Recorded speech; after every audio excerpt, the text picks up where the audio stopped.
là, il n'y a pas de contre-indication particulière vis-à-vis de ça.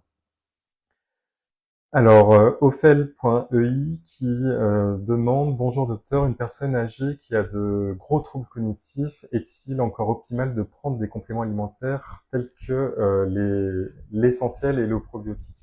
Oui, il est jamais trop tard. Et d'ailleurs, ce que j'observe, c'est que plus les personnes avancent en âge et plus elles rapportent des effets assez marqués de l'essentiel et du probiotique. Il y a une explication à ça, en fait, c'est qu'il y a un effet cumulatif du mode de vie.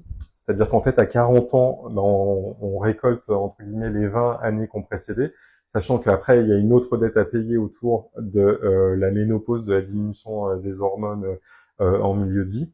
Et c'est la même chose plus tard, en fait. Donc, en fait, plus on avance dans la vie et plus la dette, entre guillemets, des insuffisances devient lourde. Et c'est là où on voit d'ailleurs toutes les pathologies chroniques apparaître, l'hypertension, le diabète, etc. Donc, le but, c'est d'arriver avant que tout ça se désorganise, avant tous les troubles métaboliques. C'est pour ça que c'est important de ne pas attendre pour se poser la question de bien nourrir son cerveau et bien nourrir son microbiote, parce que bien que la B6, B9, B12, les oméga 3, la vitamine D, tout ça ait montré un intérêt chez le sujet âgé, bien sûr, on est toujours dans mieux vaut prévenir que guérir. C'est-à-dire que si on nourrit dès le départ et que le trouble n'apparaît pas, c'est toujours bien mieux à tout point de vue, d'un point de vue physiologique et d'un point de vue du rétablissement et de la vie et de la qualité de la vie, que d'arriver après coup